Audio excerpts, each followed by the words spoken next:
আসসালামু আলাইকুম এভরিওয়ান। দেশ এবং প্রবাস থেকে যারা এই মুহূর্তে আমাদেরকে দেখছেন সবাইকে স্বাগত জানাচ্ছি সেফ মানি ইউটিউব চ্যানেলের পক্ষ থেকে। আপনার কাছে যদি 10 লাখ টাকা থাকে ক্যাশ হিসেবে, তাহলে এই 10 লাখ টাকা আপনি কোন নিয়মে কোন ব্যাংকে রাখলে সবচেয়ে বেশি লাভ বা মুনাফা পাবেন? কি সরকারি ব্যাংকে রাখবেন নাকি বেসরকারি ব্যাংকে রাখবেন?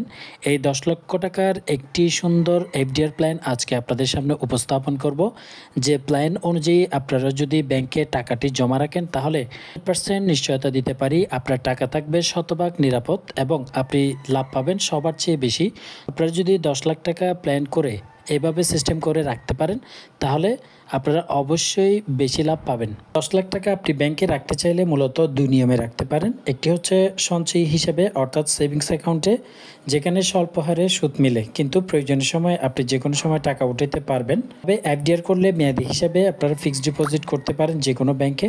ফিক্সড ডিপোজিট করলে নির্দিষ্ট মেয়াদের জন্য টাকাটি রাখবেন, তুলনামূলকভাবে আপনারা সেভিংস থেকে অনেক বেশি লাভ পাবেন।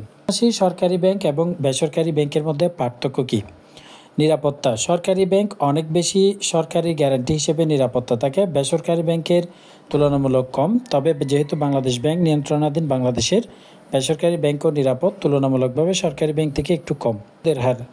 সরকারি ব্যাংকে সুদের হার তুলনামূলক কম থাকে, 6 থেকে 8%-এর মধ্যেই থাকে, কিন্তু বেসরকারি ব্যাংকে বেশি থাকে, 8% থেকে বর্তমানে 11-12% পর্যন্ত আপনাদেরকে মুনাফার হার দেওয়া হচ্ছে।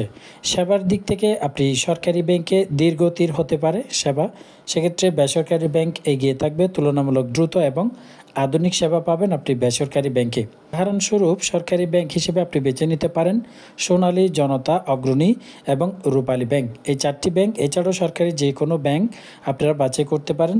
বেসরকারি ব্যাংকের শীর্ষ অবস্থানে বর্তমানে ব্র্যাক, ডাচ বাংলা, ইসলামী এবং এবি ব্যাংক। এগুলো ছাড়াও বাকি যে বেসরকারি ব্যাংক রয়েছে সেগুলো আপনি বাছাই করতে পারবেন। উদাহরণস্বরূপ এফডিআর করার নিয়ম সম্পর্কে, যদি সরকারি ব্যাংকে এফডিআর করান, যেমন ধরেন সোনালী ব্যাংকে বর্তমানে মুনাফার হার হচ্ছে 8.50, অর্থাৎ আপনার মেয়াদকাল অনুযায়ী রেট প্রদান করা হচ্ছে। সর্বনিম্ন 7% থেকে শুরু, সর্বোচ্চ আপনার হচ্ছে 8.5 এবং 9% পর্যন্ত সুদের হার রয়েছে। যদি আপনি ব্র্যাক ব্যাংকে করতে চান, বর্তমানে বেসরকারি ব্যাংক ব্র্যাক, সেক্ষেত্রে 9% ইন্টারেস্ট রেট আপনি পেতে পারেন। ইসলামী ব্যাংকে মুনাফা যদি হিসাব করেন, মাসিক মুনাফা হিসাবে একটু বেশি পাবেন, বর্তমানে 11 এবং 12% লাভ দিচ্ছে। তবে আপনি যদি 3 মাস 1 মাস এভাবে করেন, তাহলে 8.5% হবে দেবে। আমি পার্সেন্টেজটা সহ আপনারা কত টাকা পাবেন বছরে, এটার একটা অন্য প্ল্যান এখানে তৈরি করে দেখাবো, এই প্ল্যান অনুযায়ী আপনারা রাখবেন। কথা হচ্ছে এই 10 লক্ষ টাকা আপনি কি করবেন। যদি আপনি নিরাপত্তা প্রাধান্য দেন, তাহলে সরকারি ব্যাংকে রাখুন। যদি আপনি বেশি লাভ চান এবং একটু ঝুঁকি নিতে চান, তাহলে অবশ্যই ভালো মানের সরকারি ব্যাংকে এফডিআর করতে পারেন, যেমন ব্র্যাক ব্যাংক রয়েছে, ইসলামী ব্যাংক, সিটি ব্যাংক, এই সমস্ত ব্যাংকে আপনারা রাখতে পারেন। আরও ভালো হবে আপনি যদি আপনার 10 লাখ টাকা ভাগ করে রাখতে পারেন, যেমন ধরেন 5 লাখ টাকা যদি আপনি সরকারি ব্যাংকে রাখেন, বাকি 5 লাখ টাকা যদি বেসরকারি ব্যাংকে রাখেন, 6 মাস বা 1 বছর মেয়াদি এফডিআর করবেন। 6 মাস বা 1 বছর মেয়াদি এফডিআর করলে আপনার সুবিধা হচ্ছে 6 মাস পরে যদি আপনার টাকাটি প্রয়োজন হয়, সেক্ষেত্রে আপনি চাইলে তুলে নিতে পারেন। সুদ 3 মাস অন্তর তুলতে পারবেন বা পুনঃবিনিয়োগ করতে পারবেন, এমন স্কিমই আপনাকে বাছাই করে নিতে হবে ব্যাংক থেকে। সেই 10 লাখ টাকার একটা এফডিআর পরিকল্পনা আপনাদেরকে বলি। যেমন ধরেন আপনি যদি সোনালী ব্যাংক, যেহেতু সরকারি, এফডিআর যদি করেন, আপনি সোনালী ব্যাংকে এফডিআর করবেন 5 লাখ টাকা। 10 লাখ টাকা কোন কোন ব্যাংকে ভাগ করে রাখবেন সেটা একটা প্ল্যান দিচ্ছি, আপনি চাইলে আপনার পছন্দের ব্যাংকেও রাখতে পারেন। আমি এখানে সোনালী ব্যাংকের উদাহরণ দিচ্ছি।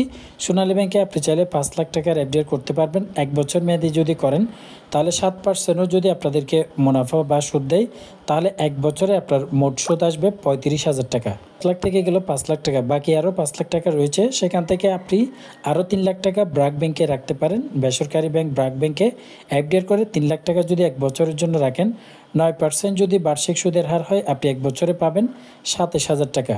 বাকি থাকলো আরও 2 লাখ টাকা। 2 লাখ টাকা আপনি চাইলে ইসলামী ব্যাংকে মাসিক মুনাফা হিসেবে রাখতে পারেন। মাসিক মুনাফা হিসেবে যদিও লাভ বেশি। ইসলামী ব্যাংকে 1 বছর মেয়াদি নেই, 3 বছর এবং 5 বছর মেয়াদি রাখতে হবে। আপনি যদি 1 বছর মেয়াদি রাখেন 2 লাখ টাকা, তাহলে 8.50% যদি ক্যালকুলেশন করি, তাও আপনি বছর শেষে 17,000 টাকা আপনাকে মুনাফা দেওয়া হবে। এবার সেই মোট লাভ তাহলে আপনার 10 লাখ থেকে কত আসে 1 বছরে।